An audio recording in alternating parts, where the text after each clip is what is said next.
Carley. Hi, it's a pleasure to be here. Hey. I appreciate the opportunity. You've got a lot of experience here. Can you tell me, in your mind, what makes for a successful trader? What I've boiled things down to is success comes, it's a mental game. It's all mental.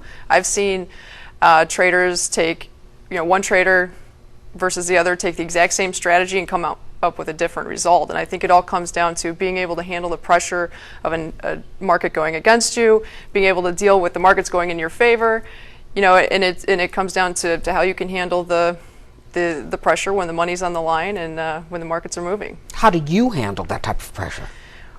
Well, anyone that knows me knows I'm a pretty cool cucumber. I don't get riled up very easily. When I do, I scare myself. But it's all about being able to stay calm. Panic, never. No one's ever made any money panicking.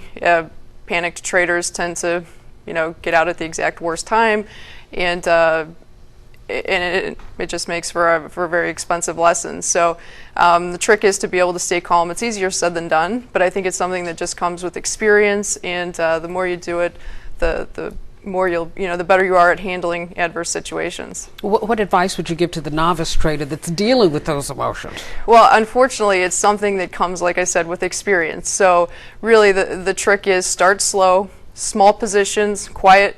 I say quiet markets if there is such a thing, but yeah. A market that tends to not have as much volatility, and get the mind frame of what it's like to make and lose money, and get comfortable on a small scale, and then you can start to go to the more exciting things. But volatility can be a good thing for traders, can't it? It can, as long as if you have good timing and you have a little bit of luck, volatility can be great. We tend to be advocates of option selling, so volatility is great for us, but the trick is you don't want to be in the market when volatility explodes. You want to be patient enough to wait till after the fact. Again, it's easier said than done, but that's the goal of the strategy. So yeah, volatility is good as long as you're patient enough to wait for the opportunities. How important is it for a trader to know their personality? Very important, and that's really the big thing. Like a lot of, I'm a broker, and so I get to follow people on a daily basis and see the different strategies and personalities and whatnot.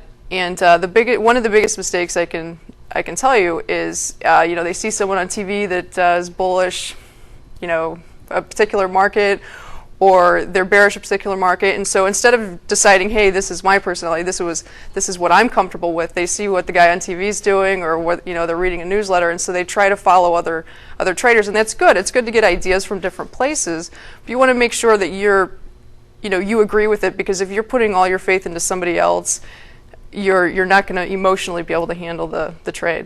So how do you close out all the noise that bombards you daily? Right, and that's a tough thing. They call it analysis paralysis. There's all this information coming, and you don't know who to believe, and you really nobody knows the futures. No one knows what's going to happen tomorrow. So it's really up to an educated guess. You do your homework. You decide what you feel is the best odds, and you go with that, because like I said, if you're going with someone else's opinion, you're not going to have the mental mindset to stick with your guns and to actually see the trade out through the end.